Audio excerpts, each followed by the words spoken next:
and welcome to another very special Ultimate Golf VIP tournament. I'm Duff, I'm your host, and we are joined today by none other than all-time tournament leader, Jason. Snipey McSnipe, welcome to your VIP tournament. How are you, man? I'm good, thanks. Thanks for having me. This is exciting. All right, so now this one is actually exciting because we're taking away everything that you've learned in the last couple of years, and we are forcing you to play this with basic balls and basic clubs. We are in for a challenge. Why don't you go ahead, hit the tee shot on number one here, and we will chat and get to know each other a little bit. Of course, we have been friends for a very, very long time. Jason is one of my very first friends that I met through Ultimate Golf. Snipe, are you excited to play these basic balls and clubs? No, I'm not. I'm pretty sure I'm about to hit the first tree there, so we'll see how this goes. He avoids the tree to start it, thankfully. Avoids disaster on one. Now, Jason, you started this game kind of right at the very beginning. I don't even think it was a full worldwide release yet. There was just us Canadians and some guys from across the pond. It has been a long time, hasn't it? Yeah, I was in probably within two or so weeks of the unofficial launch date. So it's been a very, very long time. So now Jason is using these basic balls and basic clubs, which is no easy feat. It is going to be a test, I think, just to hit a lot of these greens. Now, when's the last time you played around with basic clubs, Jason? Probably when they do the fixed gear events. But I don't usually use basic balls with them, so that's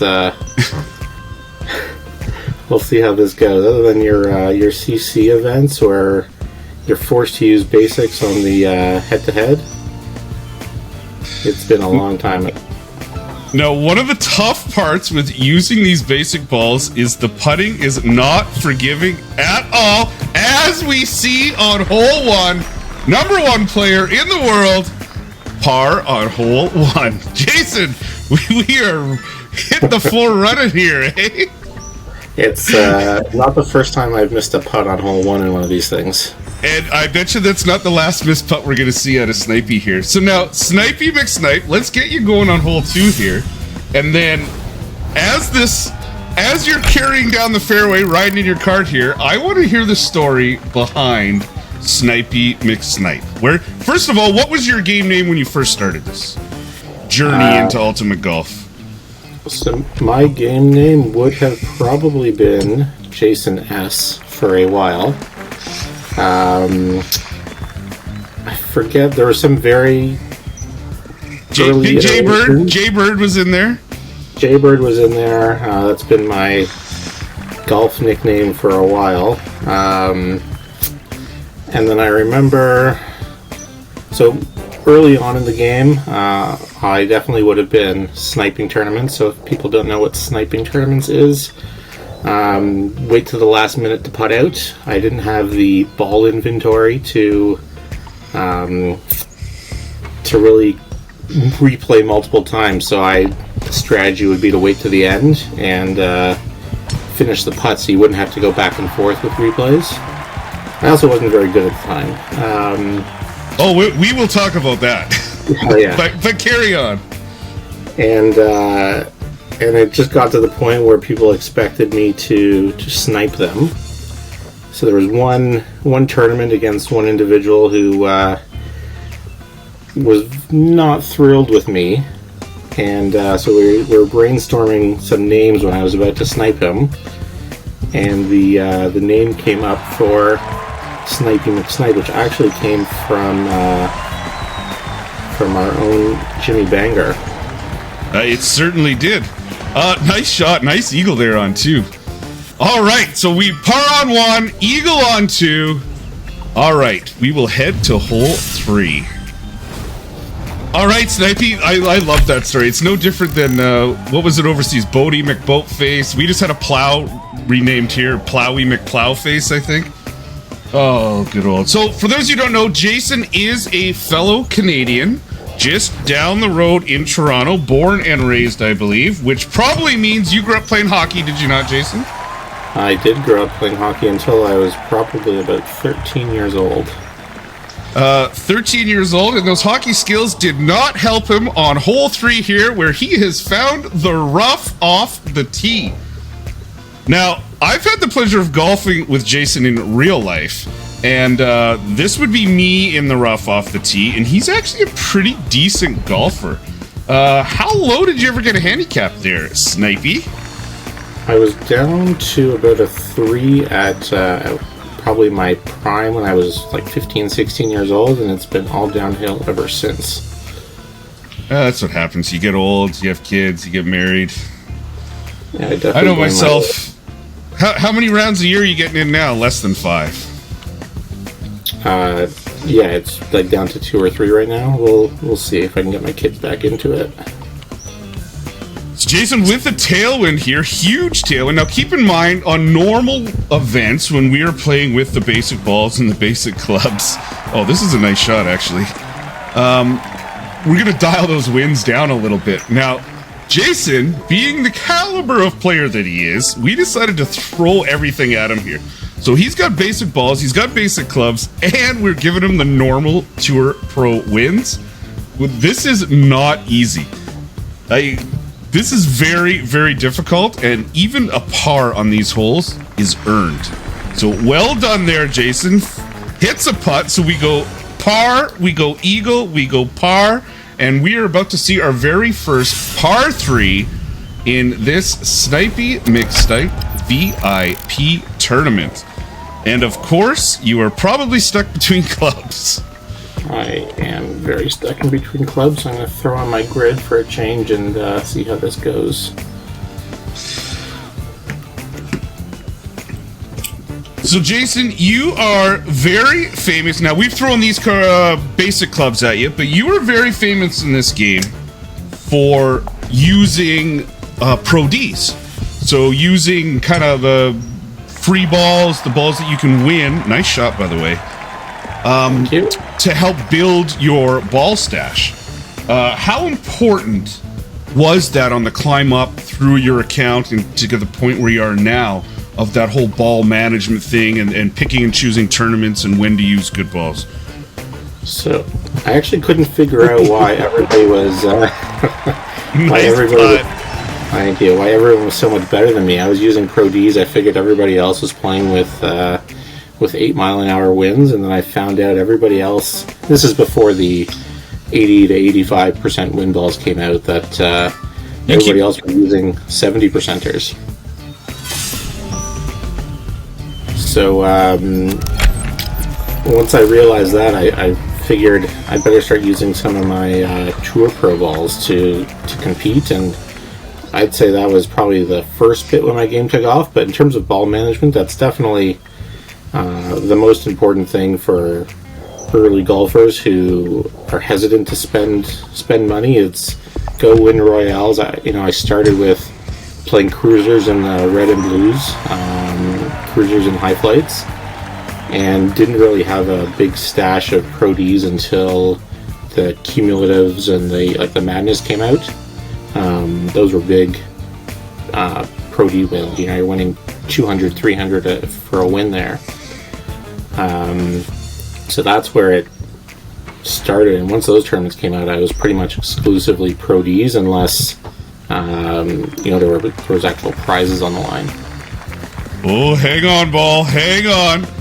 So keep in mind, using just the basics here, he also has no spin. So he does not have the ability to move his shot after that bounce left and right, to add a bunch of top spin or backspin when he needs it. So this is a lot of guesswork here. But yes, absolutely, like you said, so Royale's fantastic opportunity to kind of build that ball stash up. You can play the tournaments, pick and choose tournaments. Also, that ultimate pass, like if you are gonna venture out and make that first spin, definitely that ultimate pass is probably the most bang for your buck as you can kind of progress through those missions. And also the pin chest thing is big on that, right? So if you want to build your clubs, instead of having to wait for 12 head-to-head wins to open that pin chest, you only got to win 6. Or sorry, 8. You only got to win 8 to open that pin chest. That was a pretty horrible approach shot. Yeah. I lost my train of thought for a second and forgot what I was doing. It's okay. World number 1. Even he can blow an approach shot. No, this is an easy... You play a lot of Royales, you can hit this one in your sleep. However, with these basics, I'm holding my breath a little bit. Come on. Oh, he gets the ultimate shot. Off the pin and in for Bird. Snipey McSnipe with the save. Well done, Jason.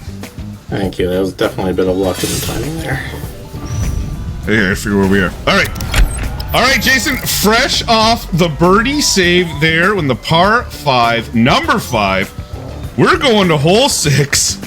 And man, is this hole ever long with the basics. And of course, the 16.8 right in your face. I'm used to a chip on this hole, so this is a new spot for me. This is Hive every single time.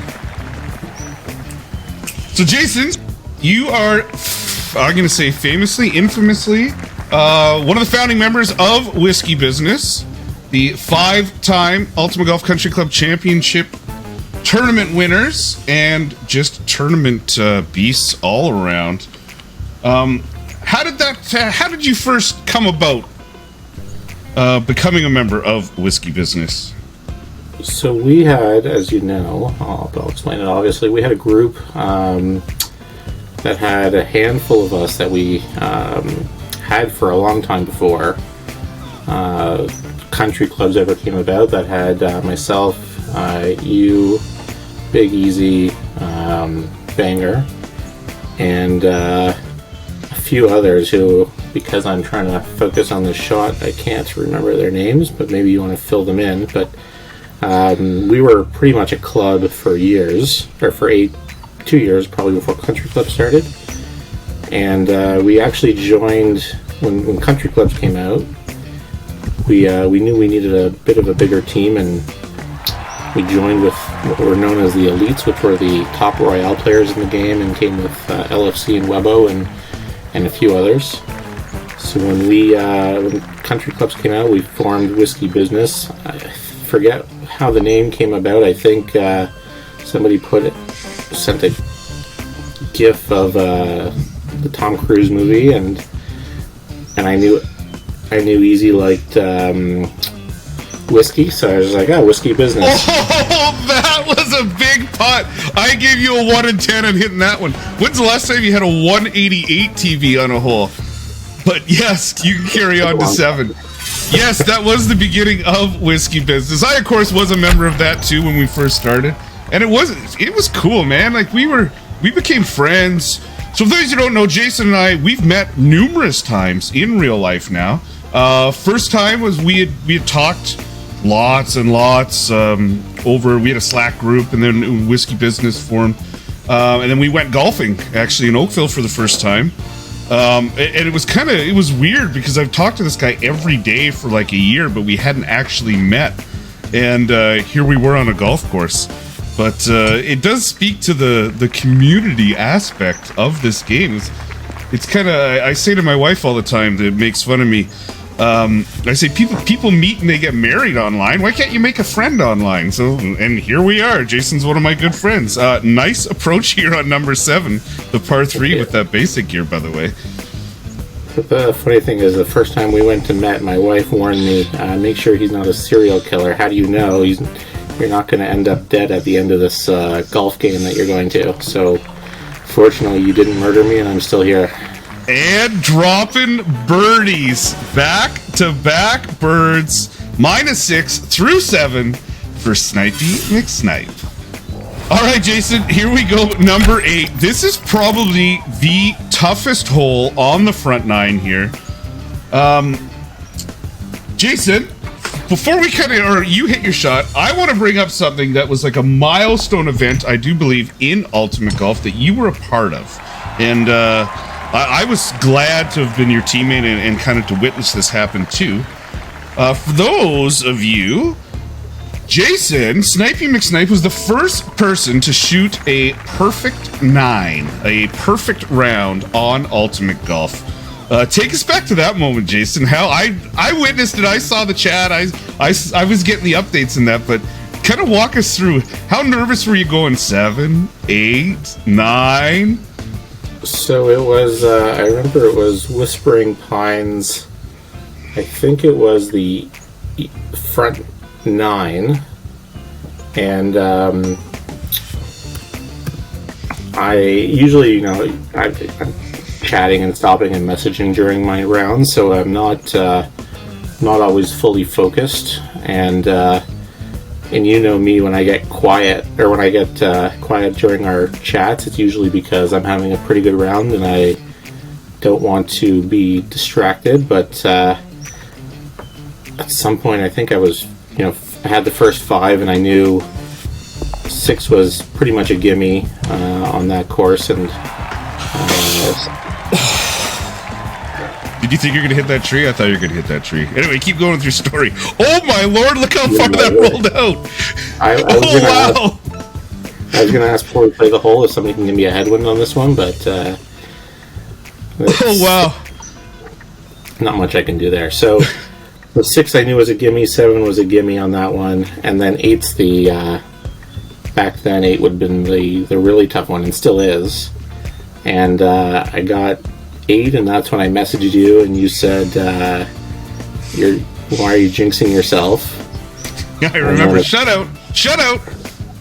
And then, of course, I hit 9 and sent you the picture. So that was the first perfect 9. We were all very excited. How many have you had since? I'm going to go 20, 25. It's probably pretty countless. That's Oh, no. All right. So as we're talking about Jason having the very first ever Ultimate Golf perfect 9, he's got a 19-footer for par on number 8 here at Jasper Park, of course, in the beautiful province of Alberta, Canada. Good par, Jason. Good par. Way to battle back there from that approach. That's a good save on that hole. There's absolutely it is. With that uphill hole in the down or the tailwind or the crosswind, there's no stopping that ball. So that's, it was. You would have had to, I think, put it into the rough, and which we never do in this game. Well, number 9, par 3, driver hole. I mean, this is just a kind of guess, hit it, and hope it lands on the green. Ultimate shot. Ultimate shot, that's a good start.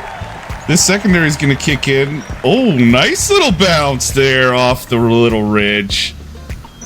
All right, Jason. We've got a little bit of a tester here for birdie to finish the front 9 here at Jasper Park. We are playing VIP tournament with Snipey McSnipe. Eagles the par 3, number 9, and we finish the turn at -7. Good start, Jason. Thank you. It's just a birdie, by the way. Oh, I meant birdie. I'm so used to Eagles with Jason. Yeah. All right, Jason, -7 on the front half. Quick beer and a hot dog at the turn. We start the back 9 at Jasper. Look at those Rocky Mountains out in the distance there. What a beautiful course this is. And of course, we are starting on the very, very long number 10 with the basics.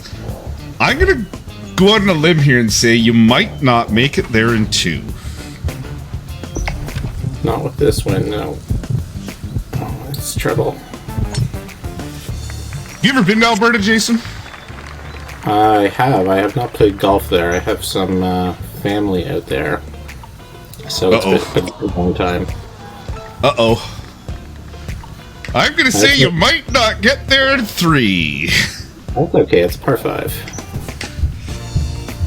Alberta, of course, is beautiful. Just 1 in from BC on the western half of Canada. Canada, of course, being the United States' hat.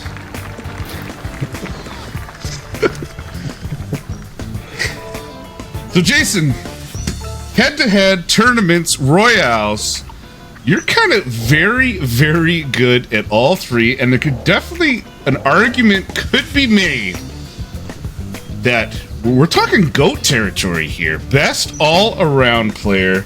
What do you think your strongest part of the game is? Definitely tournament play overall. I wouldn't consider myself that great at head-to-head. I mean, I get into yours, and I think I've probably had a bit of luck in the CCC and just either a matchup or somebody missing. But you know, if you hit ultimate in those with a basic ball, you're probably winning the hole 75% of the time. So it's gone okay so far, but definitely tournaments, royales would be my strong point. With all the new royales, I don't play them all. I just kind of not necessarily stick to the ones that I like, but. Oh, so we started on 1 with a missed putt, and here we are back at it again with a missed putt on 10. A little Groundhog Day action. That's all right. We're going to battle back. Yes, you're absolutely a fantastic royale player. You were one of the guys that taught me how to do the quick shot, which not necessary to do very well in royales, but definitely helps you, gives you an advantage. Basically is what it is. Yeah, in the top 6 in the cumulatives, you don't need the quick shot because obviously it's you only need 6 in the 2 minutes, but all the standard ones, some form of a quick shot is usually going to be beneficial in just getting maximum amount of shots off. Even if you need to aim it, it's still quicker to get that off fast. So it's something I learned early thanks to Webo. And then it's just sort of muscle memory and remembering which way to curl your shots or spin your shots or whatever it takes. So it's just learning and practice. It definitely is. It's I kind of got it playing the instant royales on the weekend. So we've got those Wednesday, I believe, noon till 6, Saturday and Sunday noon to 6. So every Wednesday, Saturday, and Sunday from noon to 6 Eastern, there's continuous royales. So there are just two rounds instead of 3, and it's a real good chance to kind of get some real quick practice in instead of waiting the half hour in the normal schedule. And so that's what I did. I think it was a Saturday or Sunday. I just sat down. It was boom, boom, boom, boom, boom. And it is a little bit of muscle memory. It's learning the holes. It's making quick decisions. It's recognizing what the wind is. But it doesn't take long kind of to figure it out. And you obviously figured it out very early. And we're always near the top of the pile. And you've left yourself with a little bit of a chip here out of the rough. He's got to hit perfect if this has got a chance.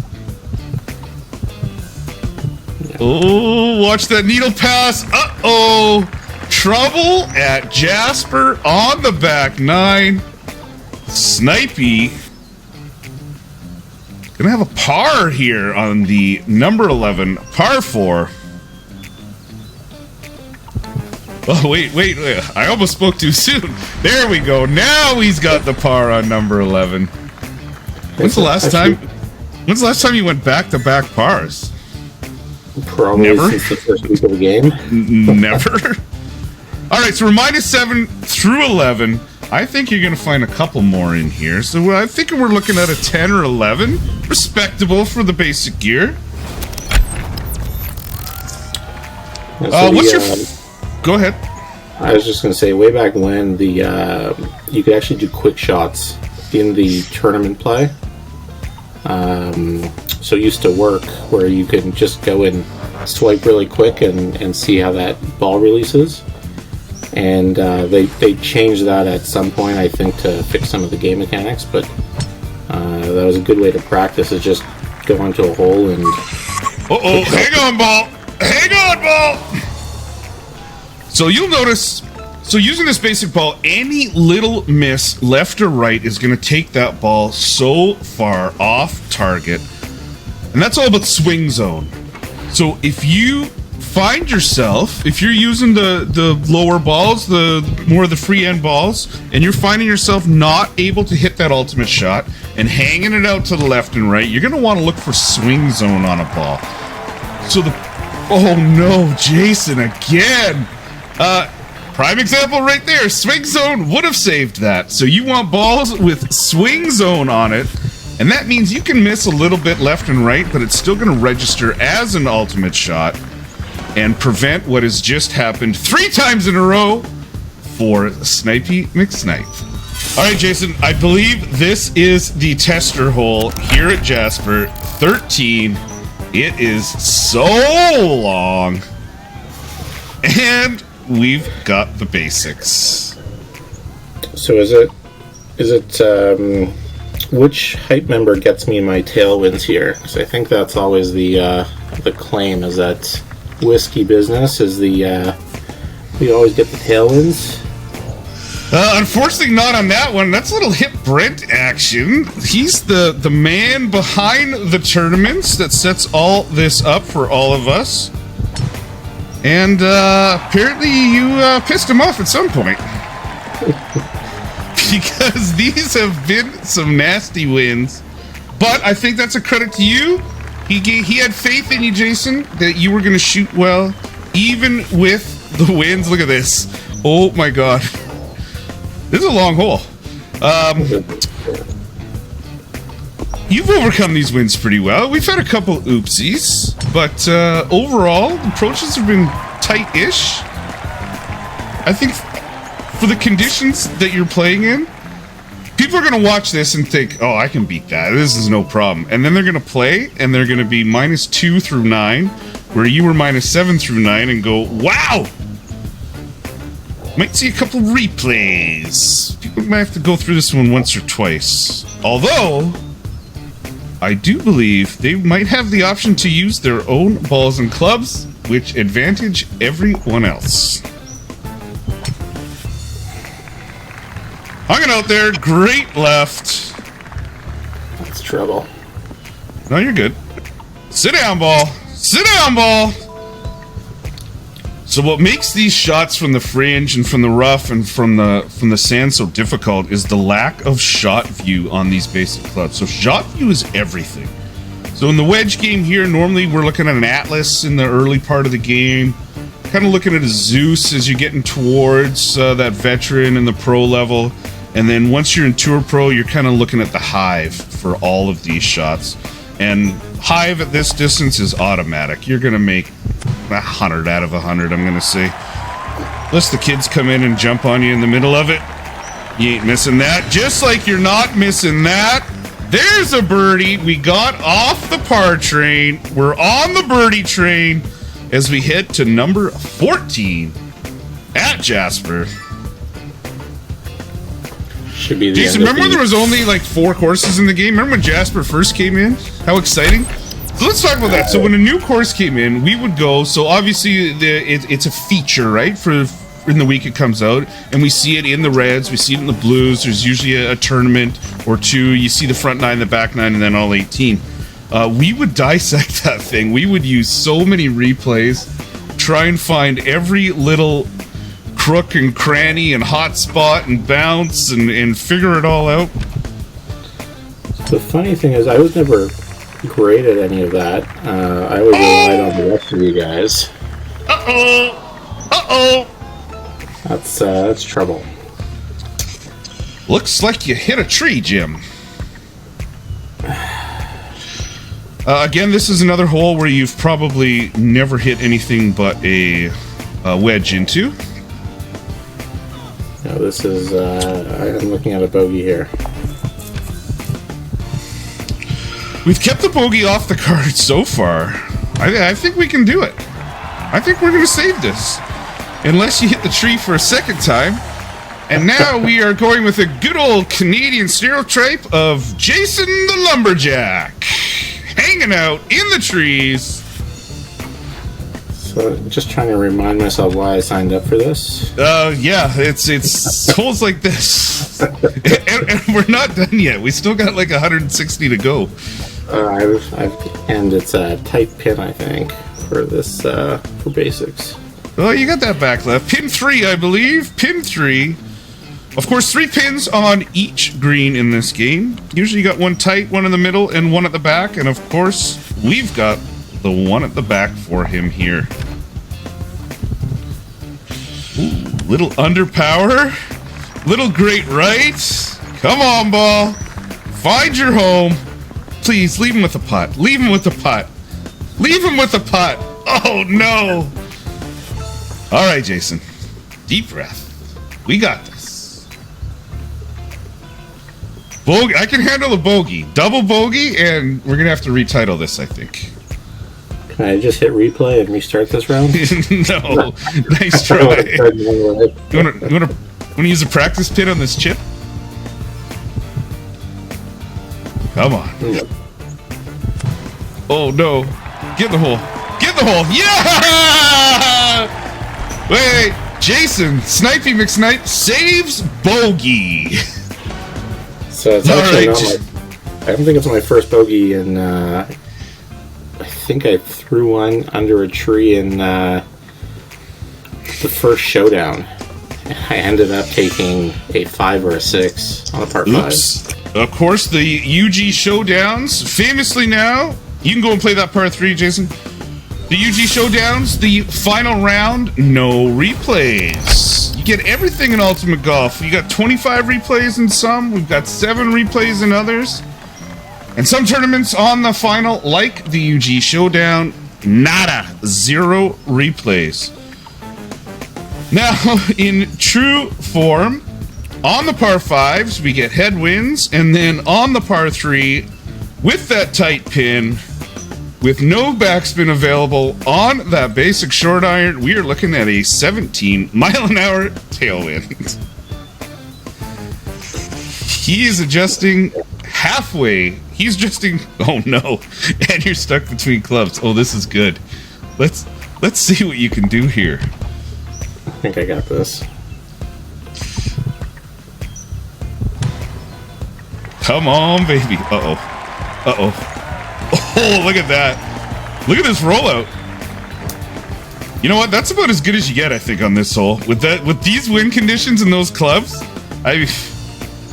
that is about as good as you get. Showing us why he is number 1 on that leaderboard. Now, you weren't always number 1. Who was not number 1 before you? I think that was a leading question. It was definitely you.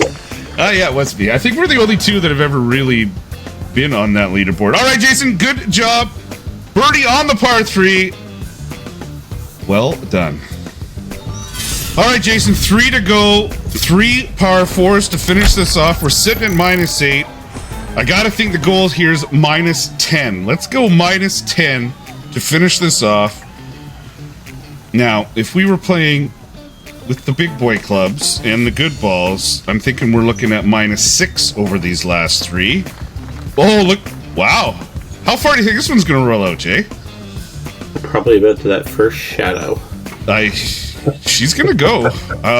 No topspin, but the key here is just to hit ultimate.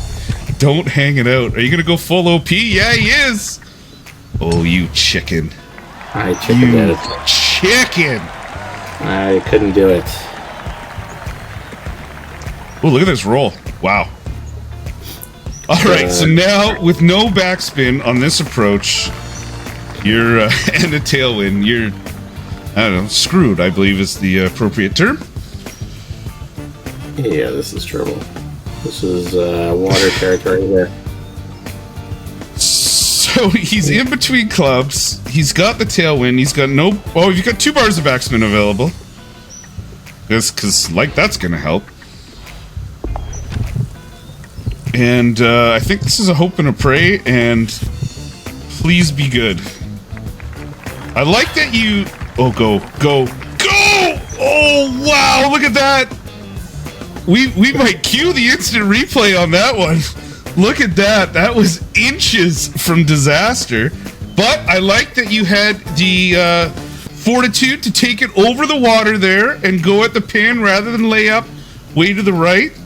Because we're going to go -10 here, which means we need this birdie.